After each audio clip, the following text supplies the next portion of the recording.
Well, it's Tuesday, and that means we're working on some track plans again.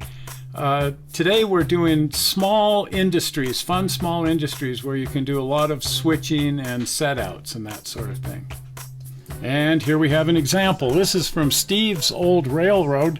It's a pickle plant, and there are these huge vinegar tanks outside, and vinegar has to be delivered to the industry, and then pickles are picked up from the industry and taken off to some ostensibly bottling plant.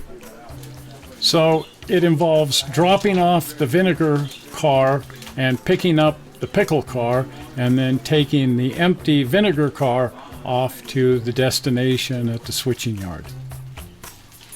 This whole thing was the creation of Al Badham, who built a lot of things on Steve's railroad, and he got the biggest kick out of running his pickle plant on Steve's railroad, and he scratch built these beautiful pickle and vinegar cars for his pickle plant.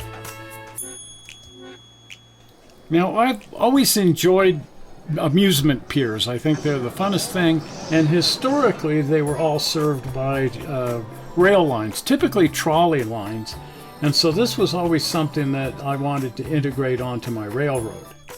And my favorite amusement pier of all time is the Saltair Pavilion on the Great Salt Lake in Salt Lake City, and Karen and I have been out here and explored the site of this, and it's just a fascinating place to go. Here's a link to a video that we did about that.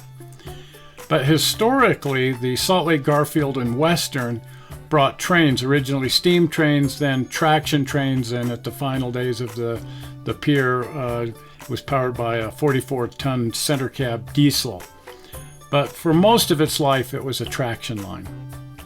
This was the depot in the early days. I love this little depot. It is so cool. Didn't survive into the modern era. Later on, they just picked people up at a platform near the trolley shops.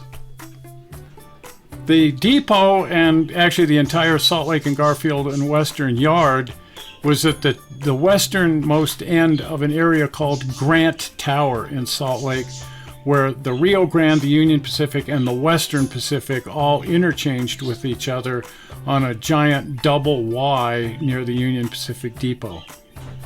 When it was a traction line, it featured these wonderful open-air cars, which I had an opportunity to ride on several times. It's just so fun.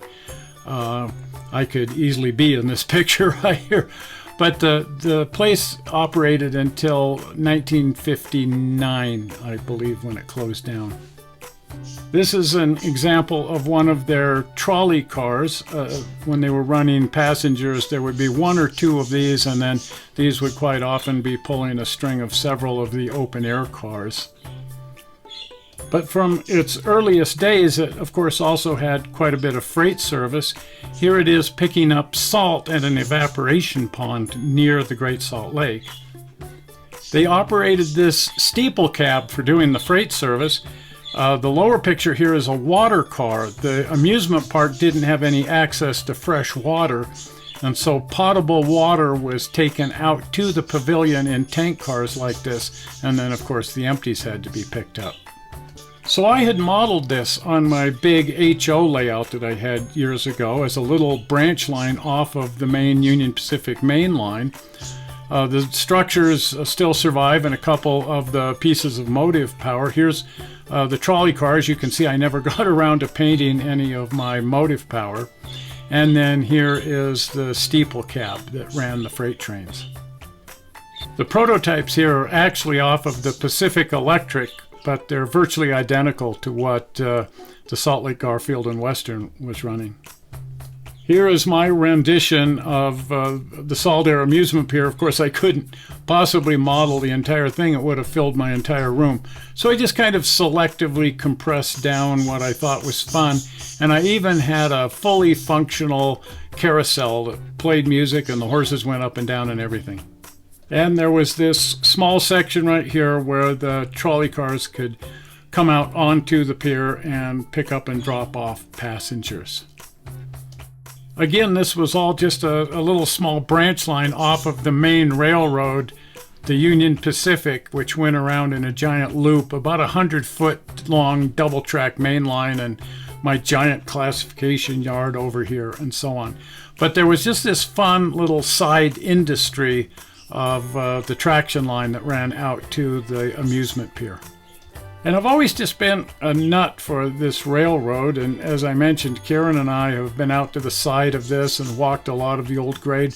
Railroad's still in operation, and it doesn't go out to the amusement pier because there is no amusement pier. It doesn't even go out to the lake anymore. At any rate, this is the track plan that I came up with as a little branch line off of my main railroad. So the whole thing connects to Grant Tower right here by a single track, which goes into this giant double Y that connects with the main railroad. And then that goes out along the main line that goes all the way out to the pavilion at the lake. And then the single traction car that I could run from the passenger platform there all the way out to the pavilion. Freight trains could then leave from the small classification yard here and run out to the various industries that ran out toward the pavilion. The water car would have to be dropped off at the pavilion, but there was also the salt plant and the power plant. So the Rio Grande would deliver 4 coal hoppers here to this track, and then those 4 cars would have to be taken out to the power plant that had 2 tracks, and 2 cars would be placed each on the 2 tracks. Of course, if I were being completely serious about this, then there would be 4 empties here that would need to be picked up and delivered back to the Rio Grande. Now there's also the Morton Salt Plant here, and there's a covered hopper loaded with salt, and that needs to be picked up and taken back to the yard where it can be picked up, in this case by the Western Pacific. Now the water car lives right here where it is slowly filled with drinking water for the pavilion, and then every few days that car needs to be delivered here to the setout at the Saltair Pavilion, where the water car delivers water to the entire pavilion. So here's our switching situation. We've got 4 empty hoppers at the power plant and 4 loads of coal delivered to the yard. We have a covered hopper full of salt at the Morton Salt Plant that needs to be picked up, and we have an empty hopper car here in the yard that needs to be delivered to the salt plant. We have a water car which has been filled here in the Salt Lake yard, and that needs to be delivered to the Saltair Pavilion, and we have a half-empty water car that needs to be picked up and taken back to the Salt Lake yard. Now, what we're really talking about here is track planning, and so pay attention to how this has been built. At the pavilion, we have 2 facing points and 1 trailing point switch to add some complexity to the switching. We have just enough space in front of the water car at the Saltair Pavilion to hold the steeple cab, and we have very long runaround tracks at both ends.